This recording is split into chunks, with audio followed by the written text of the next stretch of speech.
Sidang Dewan Rakyat, pihak Telco tidak mengenakan caj tambahan ke atas wang sumbangan orang ramai bagi Tabung Kemanusiaan Komunikasi dan Multimedia Malaysia. Jelas Timbalan Menteri Komunikasi dan Multimedia Datuk Jelani Johari, setiap wang yang didermakan diaudit dan dilaporkan kepada pihak Suruhanjaya Komunikasi dan Multimedia Malaysia SKMM. Dan untuk laporannya bersama wartawan Margaret Gambang di Parlimen. Silakan Margaret. Ya Miza, dalam sesi soal jawab lisan mengenai ketelusan Tabung Kemanusiaan Komunikasi dan Multimedia itu, Datuk Jailani berkata setiap sen yang didermakan akan diaudit terlebih dahulu oleh juru audit Ernst & Young sebelum diberikan kepada Majlis Keselamatan Negara untuk diagihkan. Dan kerjasama itu dilakukan bersama oleh pihak kementerian bersama dengan syarikat perkhidmatan telekomunikasi, Celcom, Digi dan juga Maxis. Setiap nilai derma yang disalurkan sepenuhnya kepada tabung berkenaan, tidak ada potongan tambahan kepada aman yang didermakan. Kalau kita derma RM10, RM10 lah. Kalau tidak, macam saya maklumkan tadilah, cuba yang berhormat gunakan phone sekarang boleh test. Dia akan keluar jumlah yang kita nyatakan.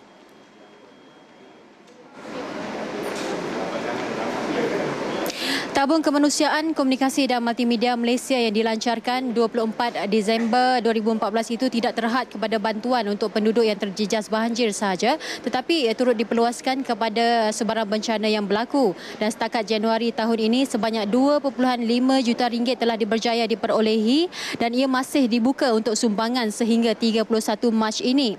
Dan Kementerian Kesihatan dalam pada itu di perkembangan lain pula berusaha untuk melaksanakan perlebelan senarai harga cadangan bagi ubat-ubatan pada kotak ubat yang dijual di pasaran bagi memastikan harga ubat sentiasa terkawal. Manakala ubat-ubatan bagi penyakit kronik pula dibekalkan kepada pesakit secara percuma bergantung kepada keperluan. Dan Menteri Kesihatan Datuk Seri Dr. S. Subramaniam memaklumkan ubat-ubatan penyakit kronik seperti kencing manis, darah tinggi dan juga lelah memerlukan rawatan berterusan yang dibekal secara percuma kepada pesakit. Dan bagaimanapun sekiranya rawatan seseorang pesakit itu memerlukan ubat tambahan, ia perlu dibeli di farmasi sekiranya tiada bekalan untuk ubat tertentu di hospital kerajaan. Dan dalam pada itu, setakat ini sebanyak 98% daripada pesakit yang menghidapi penyakit kronik mendapat ubat secara percuma. Namun Datuk Seri Dr. S. Subramaniam tidak menolak kemungkinan kesemua ubat akan diberikan secara percuma sekiranya kementerian memiliki peruntukan yang mencukupi. Saya secara menteri memang setuju dengan yang berhormat. Kalau ada peruntukan yang mencukupi dengan kerajaan, kementerian, kita boleh memperluaskan benda ini kepada semua ubat. Tetapi kita kena memahami, di dalam mana-mana dunia pun, di dalam sistem perkhidmatan kesihatan mempunyai kekangan-kekangan tersendiri. Oleh itu, kita bukan saja di Malaysia, ini dalam semua negara di dalam dunia ini, mereka mempunyai sistem-sistem mereka untuk pastikan peruntukan tersedia ada digunakan secara optimal. Tapi saya memberi jaminan kepada yang berhormat bahawa dasar di dalam kerajaan ialah untuk memastikan bahawa mereka yang di dalam lingkungan kemiskinan yang tak mampu untuk mendapat bantuan dari peringkat swasta, hak mereka dijaga secara penuh oleh kerajaan. Dan walaupun kadang-kadang ubat ini pasti dibeli daripada luar, tapi menggunakan tabung-tabung tersedia ada di dalam kementerian untuk bantu mereka yang miskin.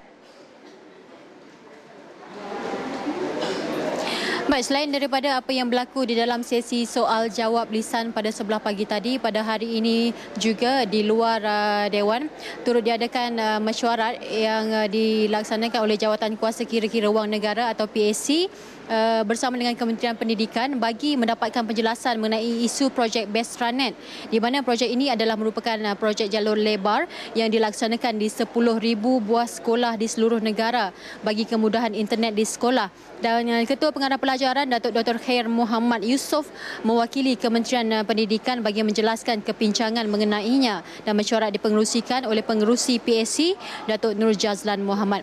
Baik, setakat ini saja yang mampu saya bawakan. Apapun kepada anda untuk mendapatkan laporan lanjut mengenai sidang Dewan Rakyat untuk hari yang kelima, mesyuarat pertama penggal ketiga Parlimen ke-13, boleh terus saksikan kami menerusi Nasional 5 dan Nasional 8 pada malam ini, dan tidak ketinggalan tentunya Parlimen 13 yang bersiaran pada jam 10.30 malam di TV1, dan anda juga boleh saksikan sesi perbahasan yang berlangsung kembali pada jam 2.30 petang nanti, dan boleh layari laman web kami RTM parlimen.rtm.gov.my ataupun myclick.rtm.gov.my palang RTM Parlimen. Sekian dahulu buat masa ini, kembali bersama dengan Miza. Silakan.